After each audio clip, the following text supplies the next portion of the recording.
பாரதி ராஜா எனக்கு வாழ்க்கை கொடுத்த குருநாதர் மட்டும் கிடையாது. என்னுடைய வாழ்க்கை பாதையை அமைச்சு கொடுத்தவர் தான் அப்படின்னு கூட சொல்லலாம். ஏன்னா, இன்னைக்கு இந்த இண்டஸ்ட்ரியில முட்டி மோறி ஒருத்தன் கால் பிடிச்சி கீழே இறக்குற இந்த நிலைமையில நீ வளர்ந்து வருவ அப்படின்னு சொல்லிட்டு என்ன ஹீரோவா வச்சு அவர் ஒரு படம் பண்ணாரு. அதுதான் புதிய வார்ப்புகள். அதுல இருந்து தான் நான் இண்டஸ்ட்ரிக்கு ஒரு அசிஸ்டன்ட் டைரக்டர் மற்றும் ரைட்டரா இருந்தேன்னா ஹீரோவா இன்ட்ரடியூஸ் ஆனேன். அதுக்கப்புறம் என்னுடைய வாழ்க்கையில ஃபிலிம் மேக்கர் அப்படிங்கிற ஒரு பேர் எனக்கு கிடைச்சது.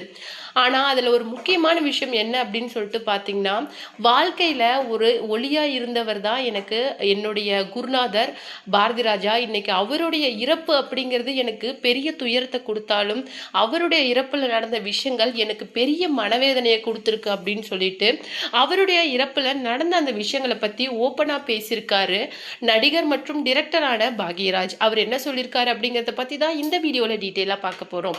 வீடியோக்குள்ள போறதுக்கு முன்னாடி சேனலுக்கு புதியவரா இருந்தா மறக்காம சிபி ட்ரெண்டிங்கை சப்ஸ்கிரைப் பண்ணிக்கோங்க.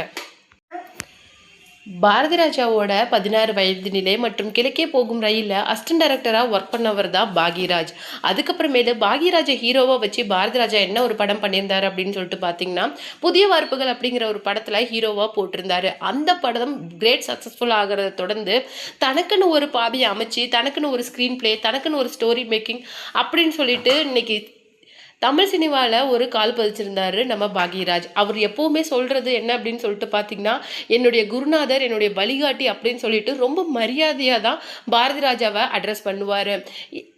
நம்ம ராதிகா சரத்குமார் மாதிரியே பாக்யராஜும் ராதிகா சரத்குமார் எல்லாருமே பாரதி ராஜா சாரை குருநாதர் அப்படின்னு தான் சொல்லுவாங்க. ஈவன் நம்ம இளையராஜா சாரை விடவே அவர் ரொம்ப எல்டராக தான் இருந்திருக்கிறாரு. அந்த வகையில் பார்க்கும்போது மனோஜ் பாரதி ராஜாவோட அந்த இறப்பு செய்தி எல்லாருக்குமே வருத்தத்தை கொடுத்தது. அந்த வருத்தத்திலிருந்து பாரதி ராஜாவை வெளியே கொண்டு வரதுக்கு எல்லாருமே ட்ரை பண்ணாங்க. ஈவன் பல டைம் ராதிகா சரத்குமார் மேம் என்ன பண்ணியிருக்காங்க அப்படின்னு சொல்லிட்டு பார்த்தீங்கன்னா, பாரதி ராஜா சாரை ஹாஸ்பிட்டல்லே போய் பல டைம் மீட் பண்ணியிருக்காங்க. இப்போ அவங்க பண்ணிக்கிட்டு இருக்கிற படம் தாய் கிழவியோட சக்ஸஸ் அப்படின்னு சொல்லிட்டு நிறைய விஷயங்களை டிஸ்கஸ் பண்ணாங்க. அதே மாதிரி பாக்யராஜ் சாரும் பல தடவை அவருடைய வீட்டுக்கு போய் நிறைய விஷயங்களை பற்றி பேசியிருக்காங்க. அவருடைய பழைய விஷயங்களை பற்றி பேசியிருக்காங்க. நிறைய விஷயங்களை அவருக்கு நினைவூட்ட ட்ரை பண்ணியிருக்கிறாங்க. இந்த இந்த மாதிரி ஒரு அவருடைய இந்த இறுதிச்சடங்கு முக்கியமான நேரத்தில் அவர் என்ன சொல்கிறாரு அப்படின்னு சொல்லிட்டு பார்த்தீங்கன்னா, அவருடைய இறப்பு அப்படிங்கிறது எல்லாருக்குமே ஒரு அதிர்ச்சி தான். அவருக்கு வயதானாலுமே அவர்கிட்ட இருக்கிற அந்த திறமை, அந்த ஆளுமை அப்படிங்கிறது அவ்வளோ சீக்கிரம் இப்போ இருக்கிற யங்ஸ்டர்ஸுக்கு கூட வராது. ஏன்னா எந்த ஒரு கெட்ட பழக்கமும் இல்லாத நபர்.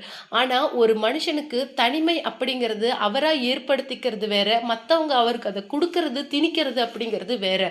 அப்படி ஒரு மோசமான விஷயத்தை தான் என்னுடைய குருநாதர் கிட்டத்தட்ட அந்த ஒரு வருட காலம் அனுபவிச்சுட்டு இருந்திருக்காரு அப்படின்னு எனக்கு நினைக்கும் போது எனக்கு அவ்வளவு மனசுக்குள்ள ஒரு எரிமலையே வெடிக்கிற மாதிரி ஒரு கலக்கமா இருக்குது. அதை விட ஒரு முக்கியமான விஷயம் என்ன அப்படின்னு சொல்லிட்டு பார்த்தீங்கன்னா, மனுஷன் நோய்வாய்ப்பட்டோ இல்லை வயோதிகத்தாலேயோ இறக்கல, மனவேதனை, மனக்குமரல் அதுல இருந்து வெளியில வர முடியாத அளவுக்கு அவருக்கு குடும்ப சூழ்நிலை, அதனால அந்த தனிமை அப்படிங்கிறத அந்த குடும்பமே அவருக்கு கொடுத்து ஒரு ரூம்ல முடக்கி வச்சுட்டாங்க.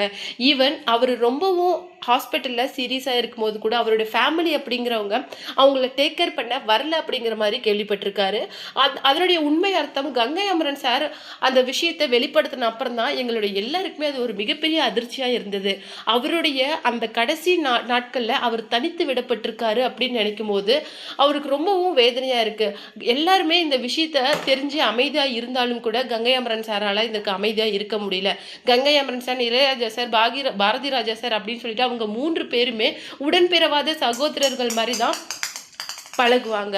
அதை விட ஒரு முக்கியமான விஷயம், கங்கை அமரன் சார் அங்கே அவுட்பர்ஸ்ட் ஆகி பேசின விஷயங்களை பார்க்கும்போது எனக்கு ரொம்பவும் கவலையாக இருக்குது.